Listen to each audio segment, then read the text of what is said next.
bem com vocês? Boa noite para quem está assistindo, bom dia, boa tarde, boa madrugada, não sei o horário que vocês estão assistindo, não é mesmo? Pessoal, hoje nós estamos aqui, eu abri a bio dessa pessoa, eu já conheço pessoalmente, mas a bio dela é muito rica, gente, olha aqui que maravilha. Mais de 15 anos de experiência em campanhas políticas, ela tem MBA em campanhas eleitorais pela USP, estrategista política, jornalista de primeira qualidade, escritora, acabei de ganhar um livro maravilhoso. E, além disso, tem muitas outras histórias e trabalhos que ela pode nos contar. Estou falando aqui da Marcilene Maia, a minha amiga. Seja muito bem-vinda, Marcilene. E aqui no VivaCast, a gente trabalha da seguinte forma: você que manda no nosso processo. Vamos lá. Muito obrigada, Luiz, pelo convite. Obrigado a todos que nos assistem, né? De forma tão carinhosa aí, que eu levo um abraço para vocês que nos assistem agora, para falar um pouco aí, que um pouco é modéstia da parte do Luiz, falar tanto assim da minha pessoa, dizer tanto com tanta modéstia, falando tanto que eu tenho estudo de talento, né, gente?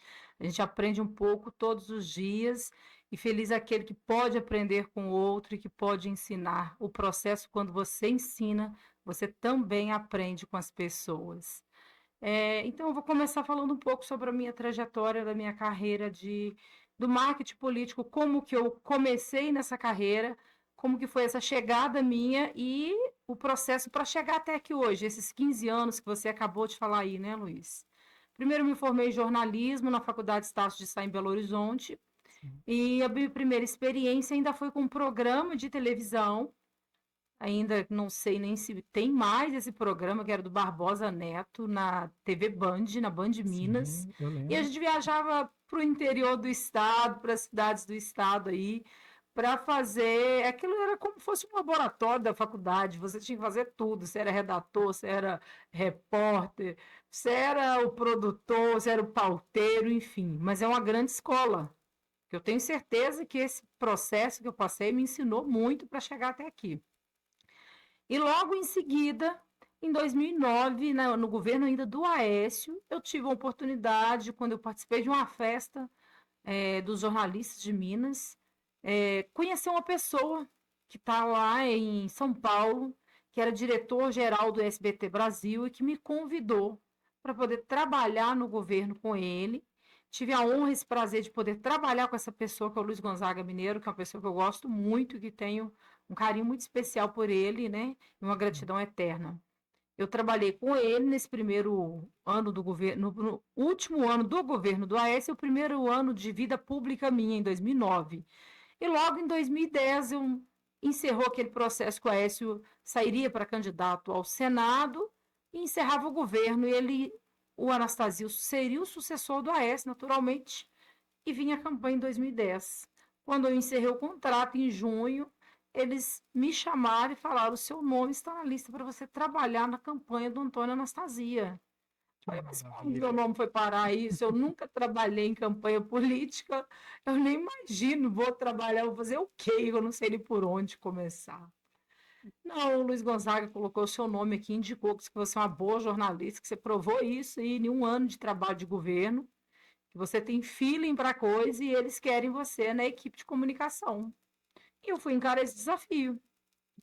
Trabalhei nessa campanha, Uhum. tanto para a campanha, para a parte do atendimento à imprensa e para a parte que chamam hoje de checagem de fatos em campanha. E como que funciona isso?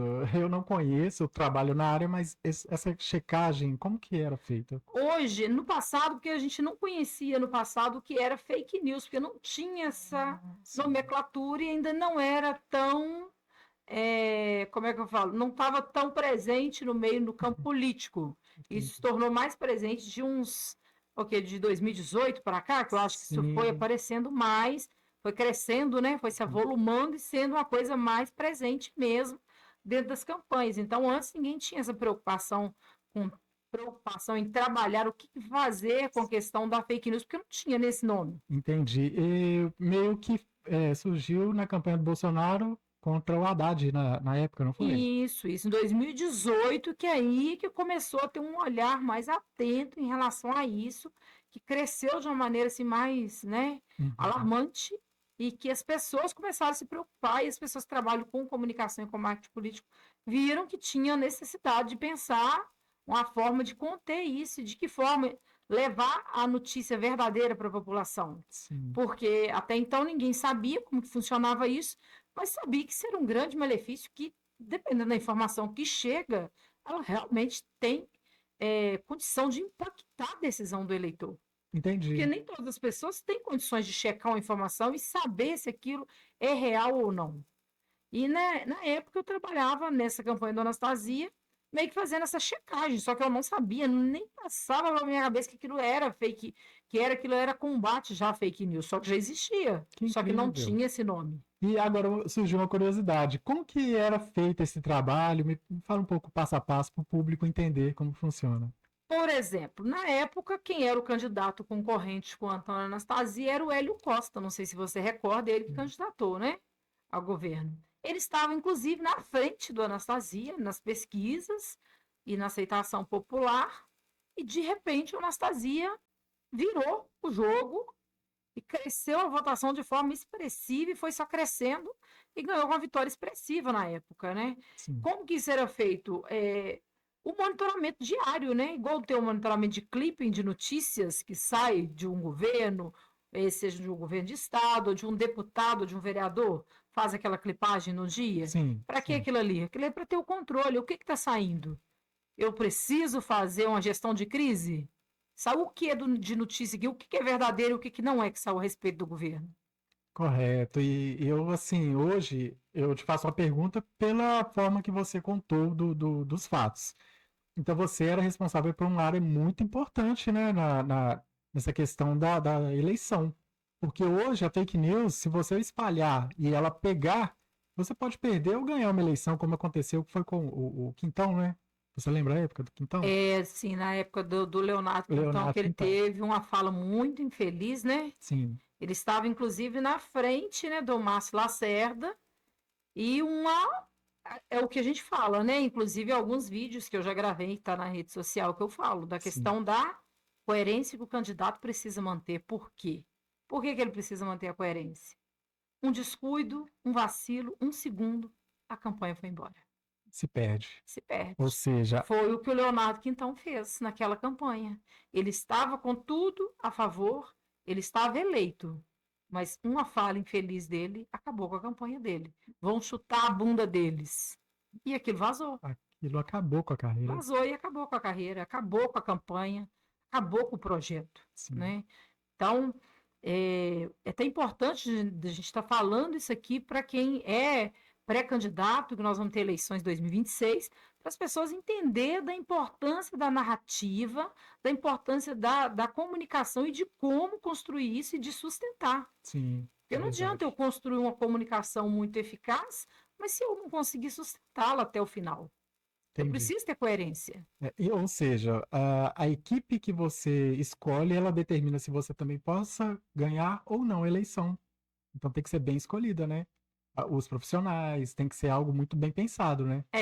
Quando o candidato candidata, na verdade, ele não é um candidato só, ele é o Sim, nome escolhido para representar o projeto, mas com ele tem um grande núcleo é, que integra esse projeto, que aí tem as lideranças, tem os apoiadores, a mobilização, uhum, tem o pessoal do marketing, tem a família dele, que ninguém pode esquecer, sim, né? Que a família também representa o candidato.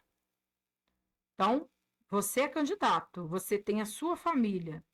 Tudo que a sua família também fizer durante esse processo vai respingar em você, que é candidato.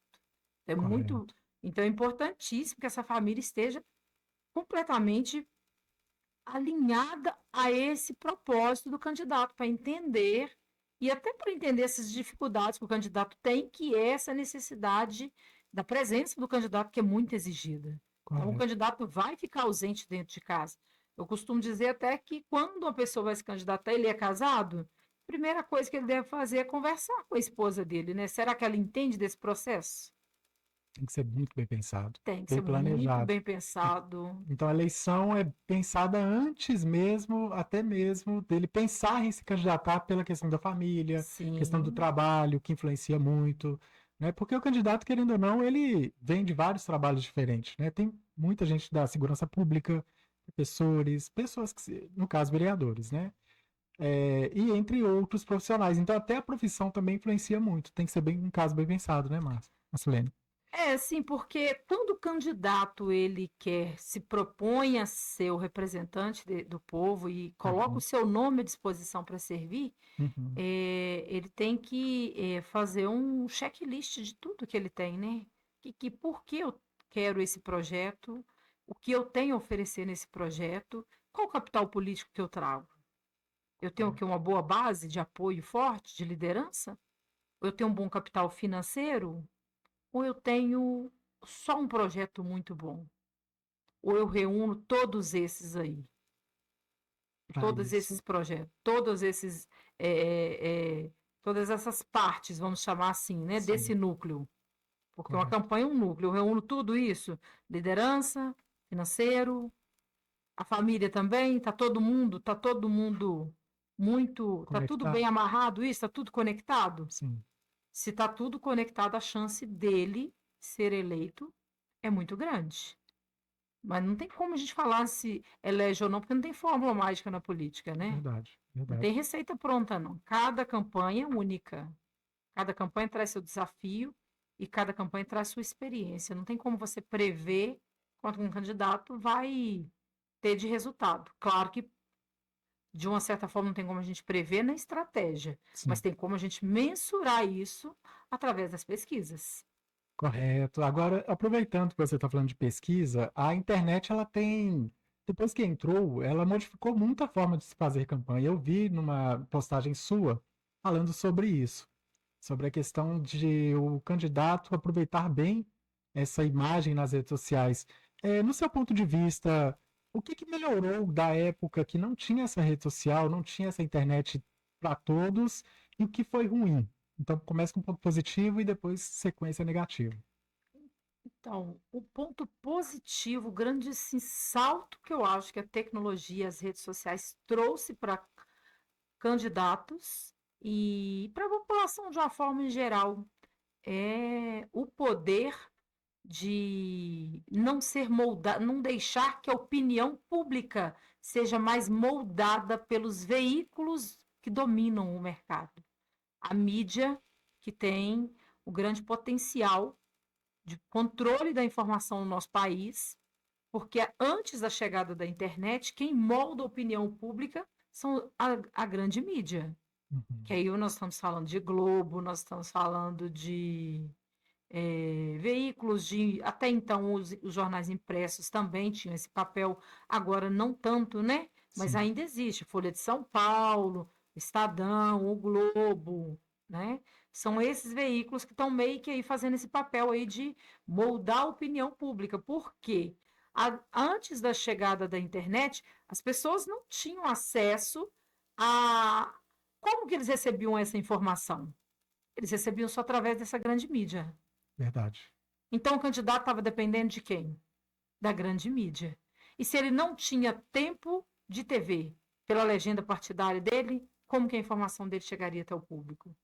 Muito difícil. E quem Muito. que agora escancarou a voz dele para chegar na sua casa? Tá aqui, ó. Internet.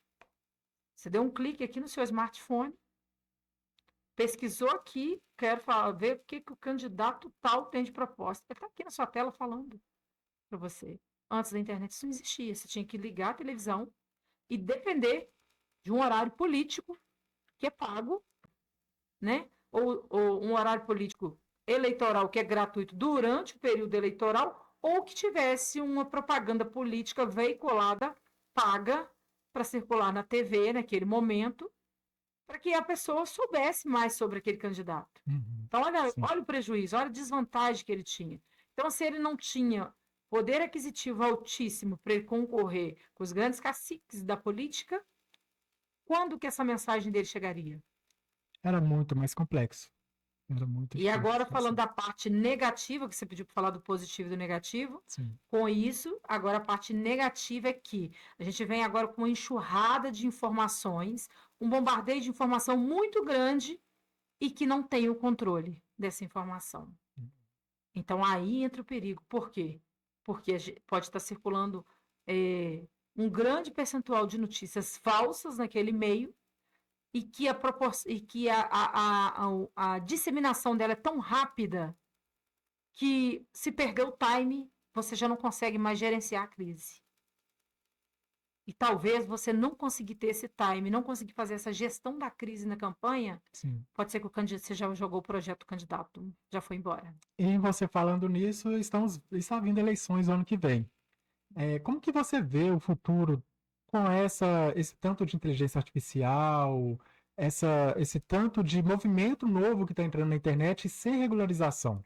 Não estou falando, gente, das regularizações de rede, eu estou falando de regularização de inteligência artificial e projetos que possam ser utilizados dentro da política, pode prejudicar muito, muito o candidato. O que você vê, como você vê esse processo? Eu vejo que agora os candidatos, né? Inclusive é um alerta aqui para os candidatos, para quem vai se candidatar, né? E já está aí, já fazendo a sua pré-campanha, é que tem que ter uma boa equipe de marketing político com o quê? Com equipe de checagem de dados.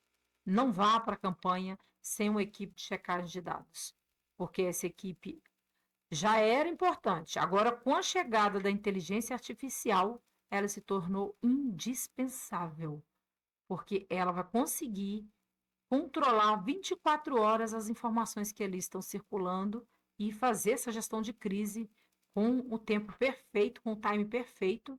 Para quê? Para que nenhum eleitor seja confundido e interfira e prejudique o projeto desse candidato.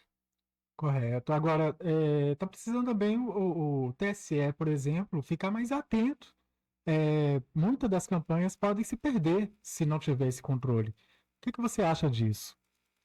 Eu acho que isso aí não é uma questão que ainda está em análise, está em andamento, mas não é algo que saia para 2026. Só que eu não sou uma jurista Sim, para poder defender essa tese com tanta propriedade. Então, eu prefiro que uma pessoa da área possa dar esses esclarecimentos e falar sobre isso. Mas uhum, o meu ponto de vista em relação a esse controle dessa informação, ao tempo que ainda não foi, eu acho que isso aí passa mais pela questão de que está sendo analisada ainda os prós e os contras disso aí. E também a gente sabe da morosidade que tem para a gente aprovar uma lei no Brasil, né? demora. Então, não é É uma muito bom. questão assim de coloca hoje na pauta de votação e vota, né? Nós temos um Congresso que define as pautas que vão para a mesa para ser votada e a gente sabe que não funciona dessa forma, né? Então tem que entender o que que é, qual viés que está sendo discutido lá dentro, lá com as casas lá do Legislativo, para entender se esse projeto se já tem já previsibilidade para ser aprovado para 2026. Correto. E já que você está falando de 2026 e a gente está falando desses tipos de projeto, mas você não acha que pode vir prejudicar? Porque, querendo ou não, inteligência artificial nós já estamos vivendo isso. Você não crê que isso possa vir prejudicar? Eu creio que não, porque 2024, inclusive, eu fiz 4 campanhas de prefeito, um vereador, e nós já vivemos e tivemos que lidar com a inteligência artificial que já existia, Ah, já certo. estava já em funcionamento já, e a inteligência artificial tem que ser vista por dois lados. Sim, Ela é sua aliada ou sua inimiga na campanha? entendi. O que que você vai tirar de bom dessa inteligência artificial? Ela vem para ajudar muitas pessoas, mas ela tem que ter um controle.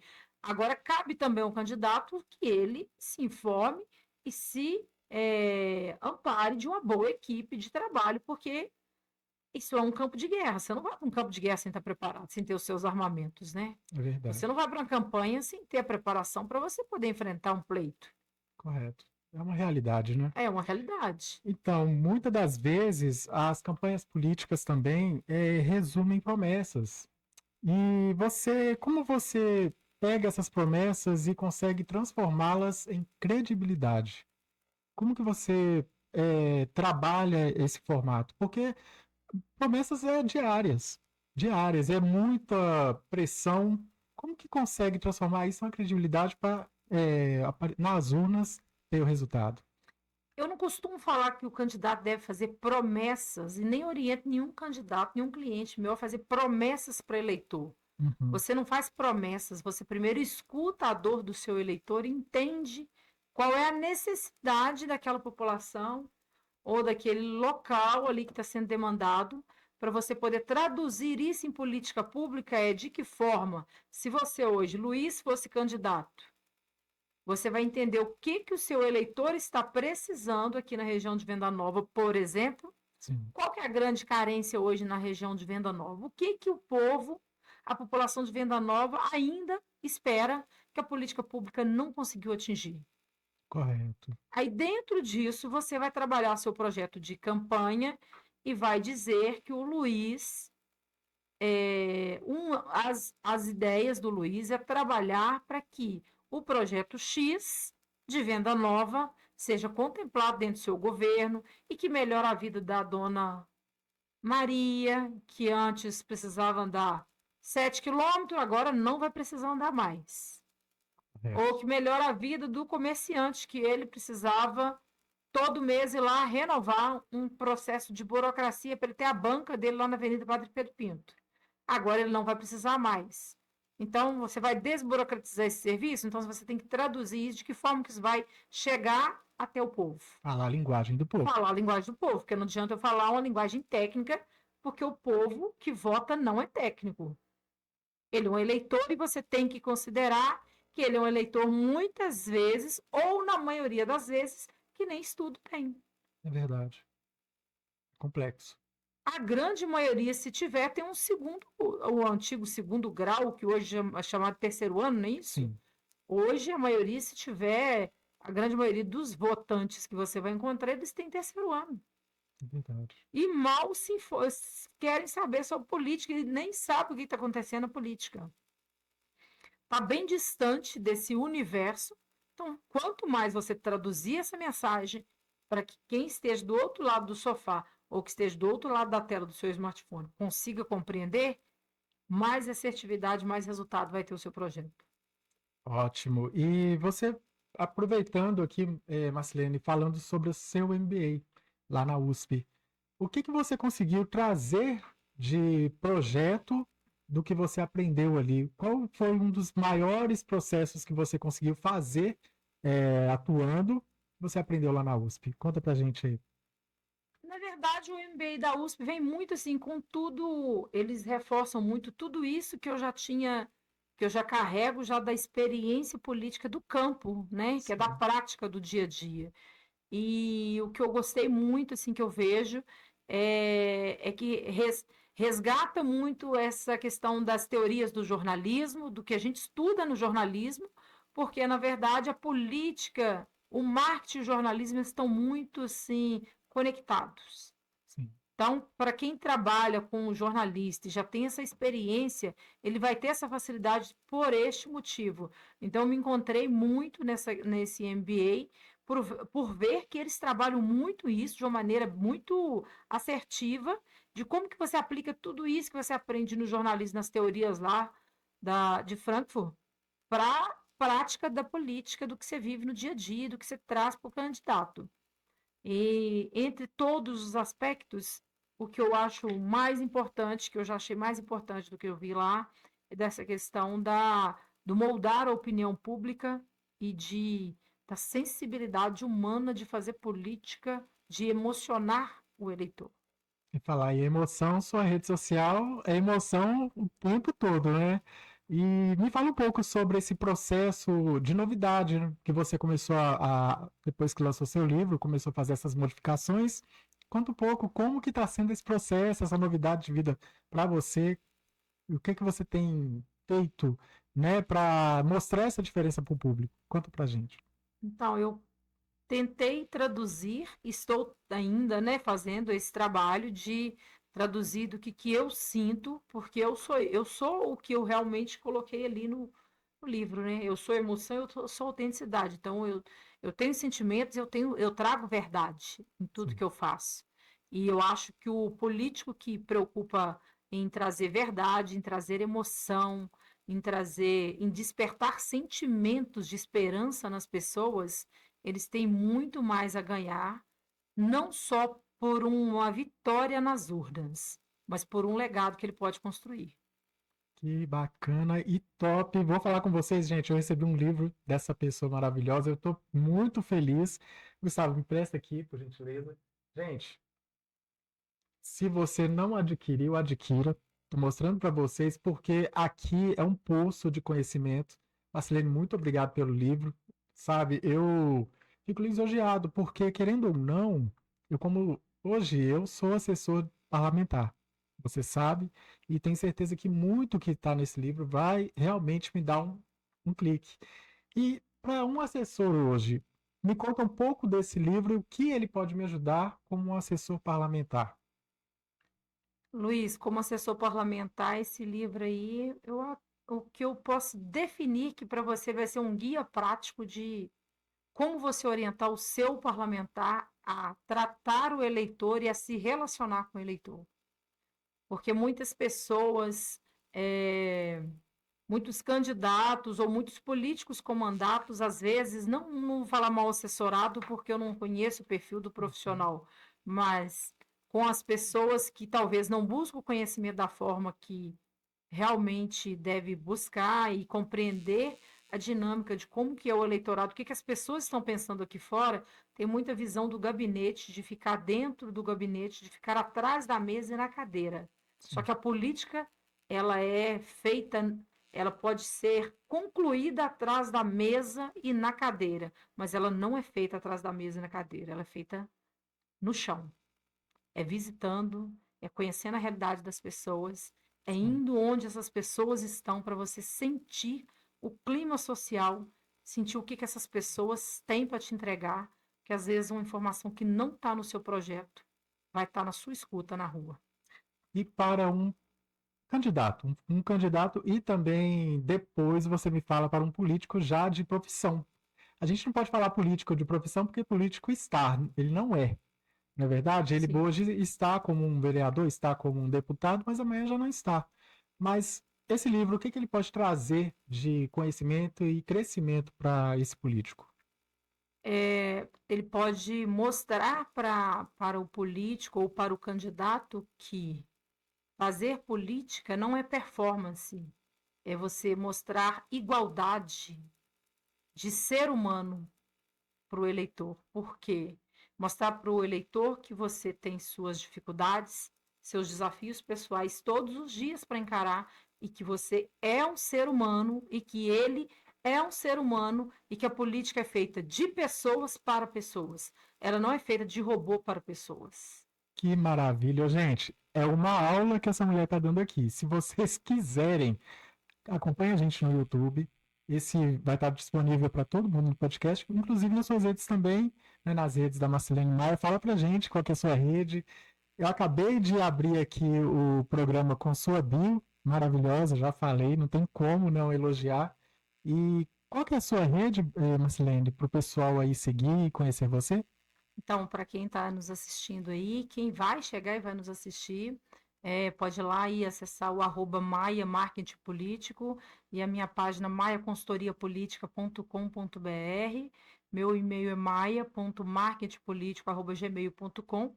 Se você tem alguma dúvida aí ou acha que a gente pode contribuir ainda com esse novo olhar sobre a forma de fazer política, mande lá uma mensagem, um direct, que vai ser um prazer ajudar a esclarecer essas dúvidas, porque eu acho que a política é isso. Eu respiro política, eu vivo a política e quero contribuir com a política, e acho que a contribuição com a política é essa, é de entender o que que passa do outro lado lá.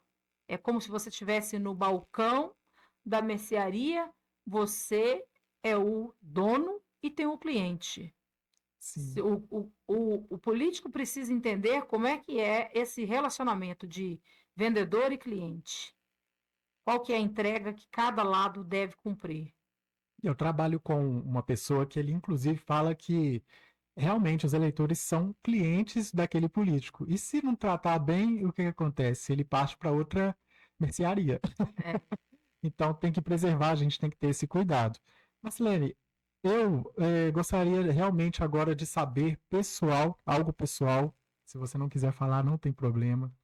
Mas eu vejo que você tem a parceria com o Vitorino. E conta um pouco dos projetos que você já trabalhou com ele, os estudos, Um pouco do que você sente é Academia Vitorino, não é?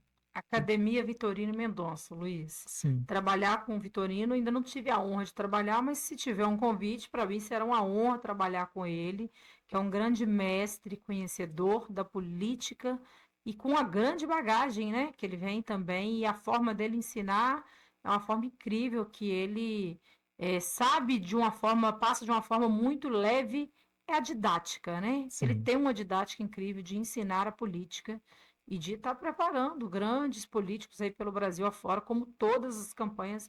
Ele faz várias campanhas, ele assessora vários candidatos, porque ele tem uma bagagem muito grande.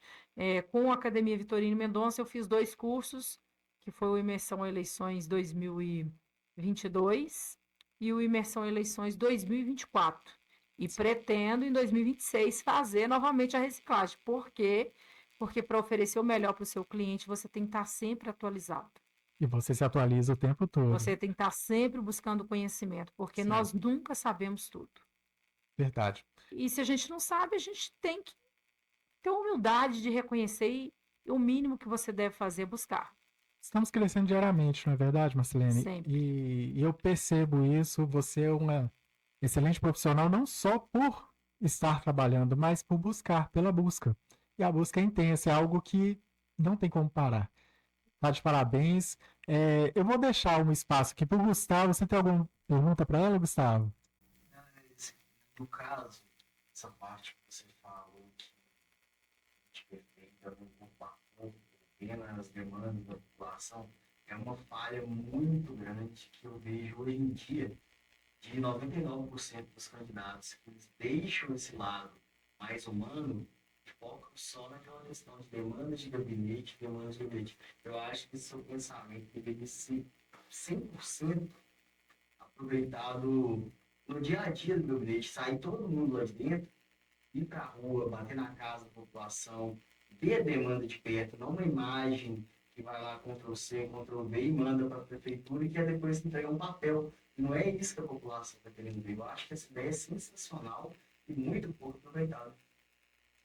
E essa conscientização deveria acontecer e o pessoal deveria absorver isso dia a dia. Sim. Está fazendo pela população e não querer mostrar só assim nas redes sociais, lá no bairro, não. Mas cadê o candidato?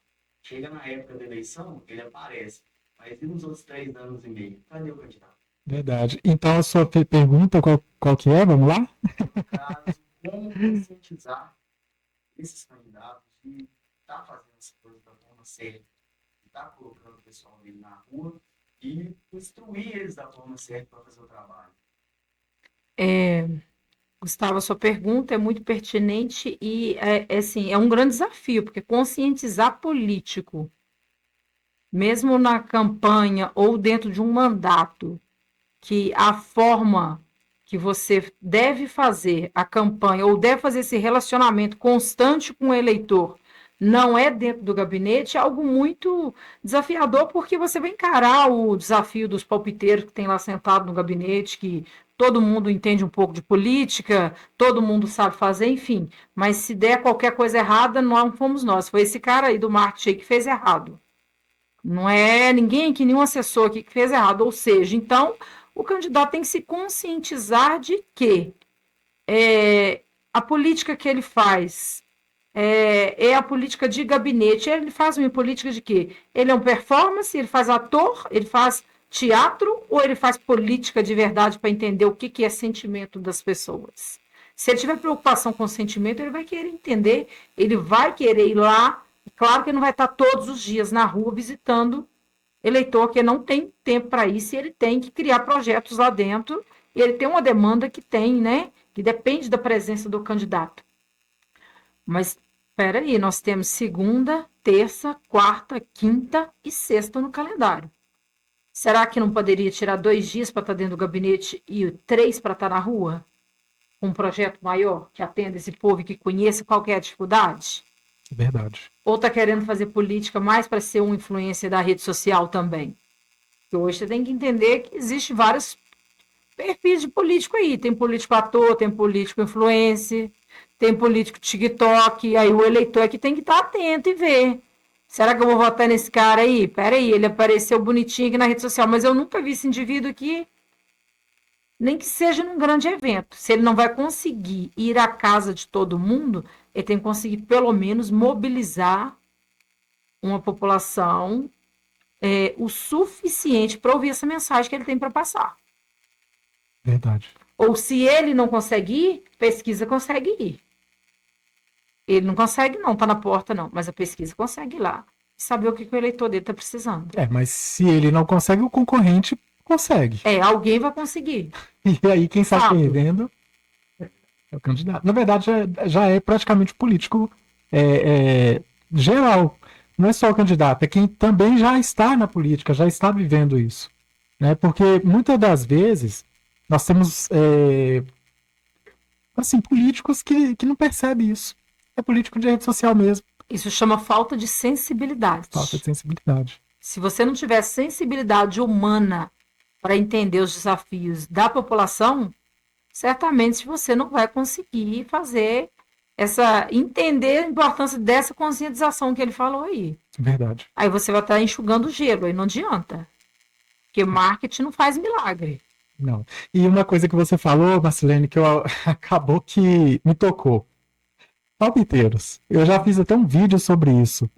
Os palpiteiros têm solução? Você tem a resposta para isso? Eu sei que é muito difícil, que a maioria dos palpiteiros são aqueles que estão ali meio que no termo de puxar saco, aí a pessoa se sente bem, mas e quando você vai falar a verdade e ele fala assim, não, o palpiteiro ali me deu uma opinião que para mim tá bom. Como que a gente consegue resolver isso? Não pode matar, né? Com certeza não, Luiz. Mas, entre os tantos desafios que você encara em uma campanha ou dentro de um mandato, com o palpiteiro, você como profissional de comunicação e de marketing, qual é o seu papel? Fazer um planejamento estratégico. Após fazer esse planejamento estratégico, o que você deve fazer? Coloca o candidato para assinar, que ele está em acordo com esse planejamento. Porque se vier o palpiteiro, simplesmente você vai pegar o planejamento e mostrar aqui, ó. Se você quiser fazer diferente do que nós combinamos, fique à vontade. Sim. Mas você assinou um documento aqui, isso aqui está resguardado. Se você não tem confiança no profissional, acho que é melhor até a gente encerrar o contrato. Encerrar o contrato, se procurar alguém que faça o trabalho, que atenda às suas expectativas que não estão sendo atendidas aqui, porque até quando a gente sentou e conversou e a gente combinou, é isso aqui que estava sendo acordado. Pessoal, que aula! Meus parabéns. Não, vou ter que fazer aqui, quebrar, né? Porque não tem jeito. Marcelene, eu gostaria realmente agora de agradecer e gostaria que você deixasse suas palavras finais. E você sabe que a porta aqui está aberta para você. Inclusive, nós temos projetos. Gente, eu tenho um prazer de falar que eu já trabalhei com essa mulher e espero trabalhar e continuar trabalhando, viu, Marcelene? Mas deixa suas palavras finais do que é importante para você, tanto pessoalmente, ou do livro, ou até alguma palavra para alguém. Pode ficar à vontade, tá bom? Em primeiro lugar, agradecer pelo convite, por estar aqui nessa noite, e contribuindo mais uma vez com a comunicação da política, que eu acredito que cada vez mais que nós contribuirmos desta forma, de como comunicar, de como fazer política, mais pessoas serão conscientizadas. A gente vai despertar um novo olhar para trazer novos talentos, pessoas mais empáticas, mais humanas para a política, para ter esse olhar e para ter essa sensibilidade de ouvir o outro e de entender que a dor do outro importa. Verdade. Meu Deus. E assim, gente, que eu agradeço o Gustavo, agradeço você, Marcelene, por estar aqui. Eu fico muito feliz por saber que o seu projeto está alavancando, você está chegando em todas as rádios, não é verdade? Programas de TV. Pessoal, acompanha a rede dessa mulher, porque cada dia é uma novidade. Então, assim, muito obrigado mesmo pela sua participação. E a gente aqui da VivaCast, e eu também sou assessor, né, aguarda você no próximo retorno, mas com novidades. Eu tenho certeza que a gente vai ter essas novidades, porque você está destrinchando e está voando, né? Gente, nós terminamos por aqui. Agradeço a vocês e sigam-nos nas redes sociais. A Marcelene já deixou a rede dela, você já conhece as nossas redes, né? Que é o Luiz Produtor. Vive Comunica, e também sou assessor, né, que é da área política. Então até mais e agradeço vocês. Vamos!